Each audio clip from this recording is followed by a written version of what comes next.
ख्रिस्तामध्ये माझ्या प्रिय भाविकांनो, संत योहानाने प्रभू येशूच्या प्रीतीचा अनुभव घेतलेला होता आणि तो अनुभव व्यक्त करत असताना संत योहान सांगत आहे की देवाने मनुष्यावरती, जगावरती एवढी प्रीती केली की त्याने आपला स्वतःचा पुत्र, एकुलता एक पुत्र मानव जातीसाठी अर्पण केला. आपल्याला पापातून, गुलामगिरीतून मुक्त करण्यासाठी प्रभू येशू ख्रिस्ताने स्वतःचं बलिदान दिलं. आणि म्हणूनच संत योहान सांगत आहे की स्वतः प्रभू येशू ख्रिस्त पापी लोकांसाठी आलेला होता, जगाचं तारण करण्यासाठी आलेला होता आणि प्रत्येक थेंब, आपल्या रक्ताचा थेंब सांडून प्रभू येशू ख्रिस्ताने आपल्या सर्वांचं तारण केलेलं आहे. संपूर्ण जगाला या पापाच्या गुलामगिरीतून नष्ट केलेलं आहे. खरोखरच कुठलाही व्यक्ती स्वतःचं जीवन देऊ शकत नाही जर त्या व्यक्तीमध्ये प्रीती नसेल. जर पती पत्नी एकमेकावरती खरोखर प्रेम करत असतील तर ते एकमेकांसाठी काही करण्यासाठी तयार असतात. प्रियकर प्रेयसी जेव्हा एकमेकावरती प्रेम करत असतात तर ती प्रीती त्याच्या कृत्यातून दिसून येते. कारण प्रीती ही केवळ हवेमध्ये तरंगत नसते, तर प्रीती ही पूर्णपणे कृतीतून आपल्याला फुललेली दिसत असते, कृतीतून निष्पन्न झालेली दिसत असते. आणि प्रभू येशू ख्रिस्ताच्या जीवनामध्ये तेच झालं.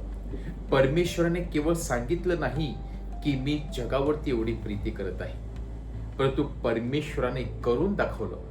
स्वतः मानव रूप धारण करून आपलं रक्त सांडून त्याने आपल्यावरती किंवा मनुष्य मात्रावरती किती प्रीती आहे हे दाखवून दिलं. आणि म्हणूनच परमेश्वराच्या प्रीतीला कोणीही कंपेअर करू शकत नाही. आणि परमेश्वराची प्रीती ही सागरापेक्षा अथांग खोलवर आहे आणि आकाशापेक्षाही, आभाळीपेक्षाही उंच आहे, की ज्याची त्याला सीमा नाही, की ज्याला कुठल्याही प्रकारची बॉर्डर नाही, अंत नाही. आणि म्हणूनच संत योहानाने या प्रभू येशू ख्रिस्ताच्या प्रीतीचा स्वतः अनुभव घेतलेला होता. प्रभू येशू ख्रिस्त त्याच्याबरोबर राहण्यापासून, त्या प्रभू येशू ख्रिस्त त्या क्रूसावरती चढण्यापर्यंत व त्याच्यानंतर पुनरुत्थानानंतर संत योहानाने आपल्या डोळ्याने प्रभू येशू ख्रिस्ताची प्रीती पाहिली होती.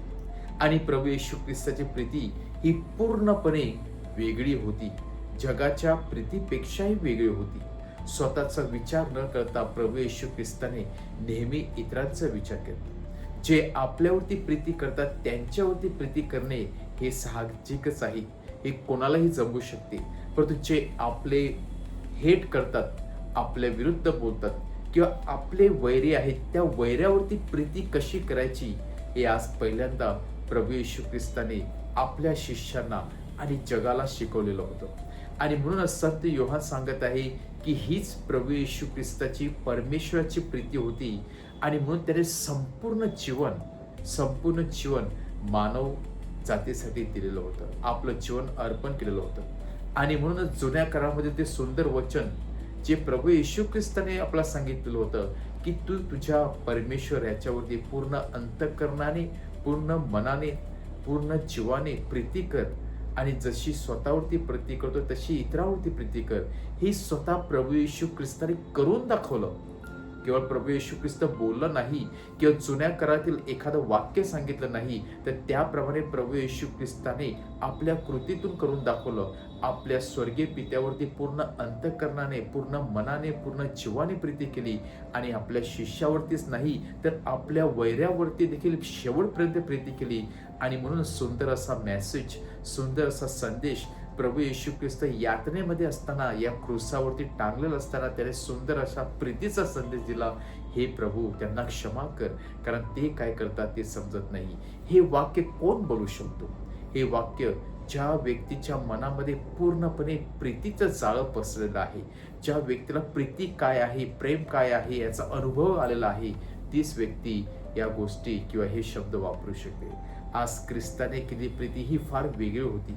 आपण ख्रिस्ताचे अनुयायी आहोत आणि म्हणूनच कदाचित ख्रिस्ताप्रमाणे ख्रिस्त प्रीती करणे आपल्याला अशक्य आहे, परंतु त्या ख्रिस्ताकडून आपण सामर्थ्य मागूया, त्या ख्रिस्ताकडून आपण दान मागूया, की ज्याप्रमाणे त्याने प्रीती केली ती प्रीती करण्यासाठी आपल्याला कृपा व शक्ती मिळावी, एकमेकावरती प्रीती करण्यासाठी, इतरांवरती प्रीती करण्यासाठी, इतरांचं चांगलं होण्यासाठी प्रार्थना करण्यासाठी, किंवा इतरांविषयी न बोलता इतरांविषयी प्रीती करून एकमेकांच्या परिवर्तनासाठी आपला प्रार्थना करता यावी आणि त्यांच्यावरती प्रीती करता यावी आणि प्रीती करून इतरांचं जीवन आपल्याला बदलता यावं. म्हणून आज आपण परमेश्वराकडून ते विशेष प्रीतीचं दान मागूया, सामर्थ्य मागूया, कृपा मागूया.